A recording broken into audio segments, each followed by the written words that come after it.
of guys have asked me a question of how do I find my fish on new water, and I've kind of got my explanation, but I'd like to hear what your thoughts on how do you locate new water. Well, the first thing I do personally, we travel a lot.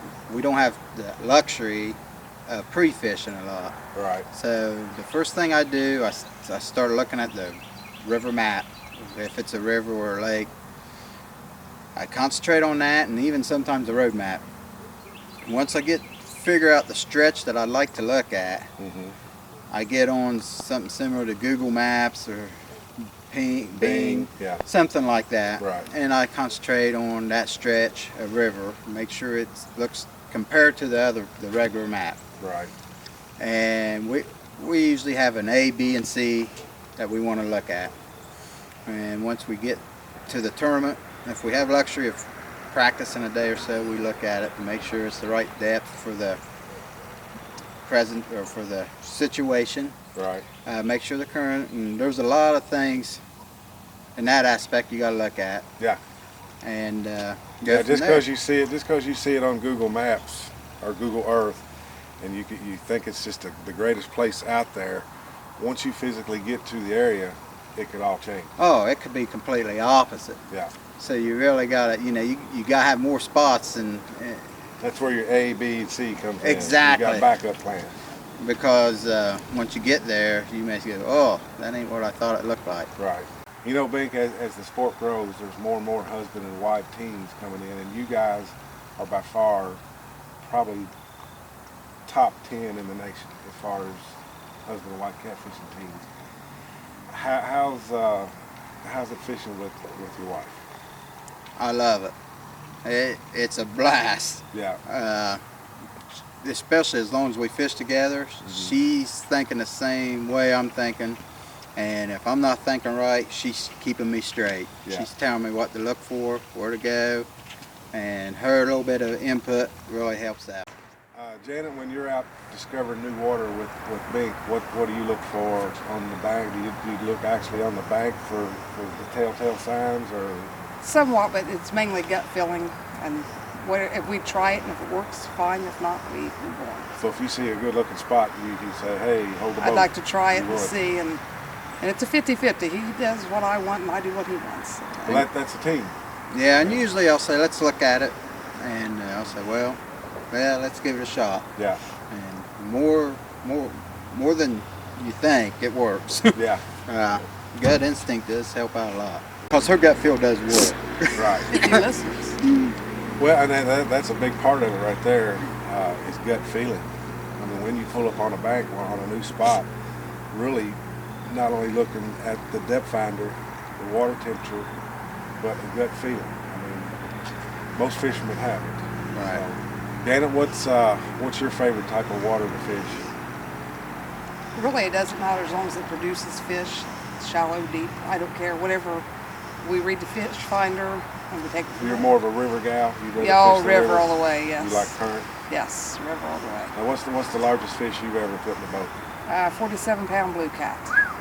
That's a nice one. How about you, Bink? 62. 62. Bink and Janet have also joined the Monster Rod Holder Pro staff for the 2011 season.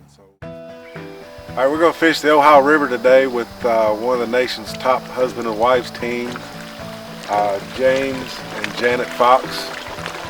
For most guys that know James on the circuit, they also call him Bink Fox.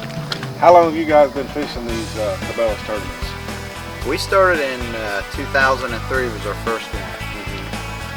When did you get Janet involved? It was about 2003. About 2003. Do you like the catfishing? I love it. Love it? Yeah. What's your favorite part about it? I know it's not the traveling. No, the big fish. The big fish? Yeah, the hunt for them, yeah. Well, good deal. Well, we're going to go out here and see if we can catch some catfish this morning, and stay tuned. We'll see what we can come up with. I'm getting a good feeling for today. Yeah. See, there's timber clear. I mean, we ain't even got out of the timber. Yeah, you could probably just bound down through here several times, couldn't you? A lot of times I just do what we're doing. Right. take it easy and kind of just look. That seems to be when we're most successful, don't it? Yep. Instead of just hitting spots, just kind of paying attention to the fish finder. Right. It's small groups of timber where sometimes they'll lay in that before they'll lay in this big long stuff. I'm digging this thing. All the way down to that point. That's skipjack herring, fresh skipjack. The way I usually cut my bait, depends on where I'm fishing. I usually cut the head and then I cut a middle spot. And that's just a chunk cut bait. Some people, you know, they'll fillet it down or different directions, but that's as simple as you can get right there. And when I hook it,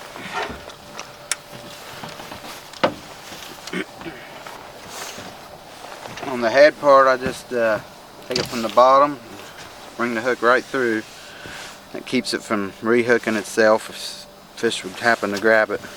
Yeah, that's what a lot of folks don't understand. If it hooks itself, they've got to hook this bait in a way that it will not go back and hook itself. Exactly. And I've missed a lot of fish before I learned that trick. I'm sure you did too. I did. On this center, I tried to bring it up towards the dorsal as far as I can, so more of that hook is showing. You want the hook showing, you don't want to bring it clear down here, and the hook won't penetrate through the fish quite as good.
I appreciate you taking us out today and putting us on some fish. I had a great time. I know of one big fish that's got a hook in his jaw right now. Oh, yeah.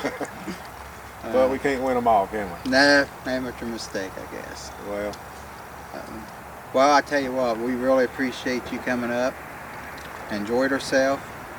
Had a blast. And we'll see you here shortly. yeah, we need to head down my end of town sometime, and we'll go out and